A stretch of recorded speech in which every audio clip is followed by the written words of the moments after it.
So I'm Heather, here with 107.9 The Link and Dean Lewis. Hello. Before the sold out show here at Catawba Brewing Company. You just flew in today from Colorado, and I know you can't talk about what you're working on, but you're working on some new stuff. So Yes. Is there anything you want to tell people about, like, what to expect? Yeah, I mean, I'm just working on this new song, and it's like a collaboration. I've never done one before, but these things, you never really know if it's going to happen. So I've just been like working on it and sending ideas back and forth, and yeah, it's sounding really good, but you never know really. And yeah, but it's exciting. It's cool to work at new music, like, because I put my album out, and you kind of have those songs sometimes for like, Be Alright, for instance, for 4 years before you release it.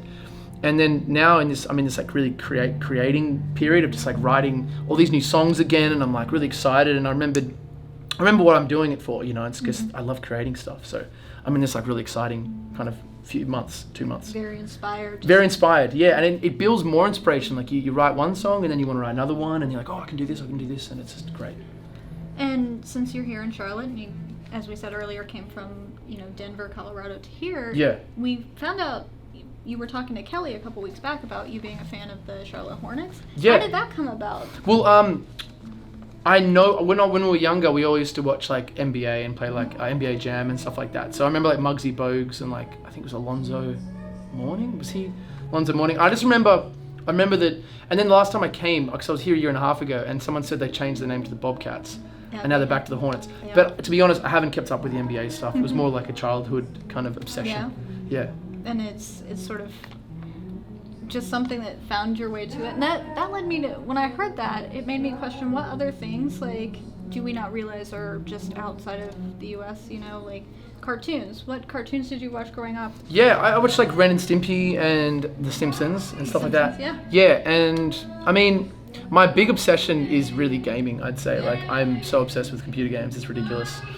And I find it good to, like, when you're on tour, like, just to switch off, I'll like just watch Twitch, or when I get home I'll play games, and it's like just a good way to get out of the whole music, because it's everything and it's all I think about. So it's a really good way to switch off my brain and just like focus on something else. So, you know, in that, social media is like 24-hour a day thing that you have to do, and for you it's a big part of your career. Yeah. Do you have to kind of like purposely force yourself to switch off so that you're not constantly talking to people on social media about your work and everything you do? Oh, it's crazy. Like, I try to reply to the comments. Like, I used to try to reply to everyone, but now it's gotten out of control. So I try to usually reply like the first 100 or 200 comments. But I do definitely notice, like, the more that I'm on it, the worse I feel. Like, I feel a little bit more anxious, and I definitely have anxiety with a lot of stuff, and which can be beneficial just in some respects to like practicing. Sometimes you're anxious about a performance, so you practice to get good. So, but it's not the best way to deal with things.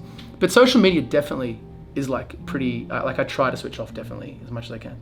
And it's such a big part of being, you know, a newer artist. You know, you have to kind of build a following. Build totally. The following, and then, you know, now that, you know, Be Alright has blown up so big, it's probably gotten a little bit overwhelming just. Yeah, totally. I mean, I remember like a year ago I probably had like 10,000 followers, and it kind of just, it comes and goes in like little lists. Oh no, I was like, damn it.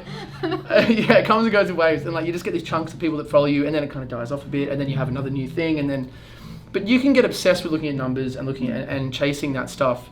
And I got a bit into that, like when Be Alright was really, really going. Like when like 6 months ago when it was peaking, I was kind of like, you can't help but look at the numbers and look at like streams and look at like, it's getting out of this station and like, you're getting this many followers.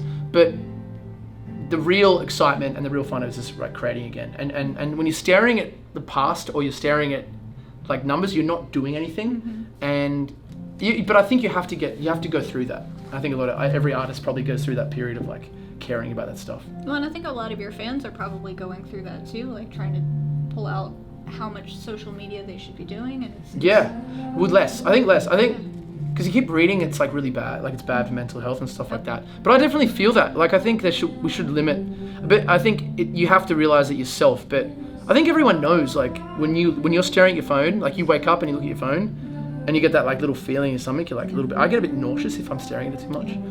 So I think maybe things will change, and these things will be maybe like when they're published in the media and people will talk about them more, like we are right now. It'll be cool.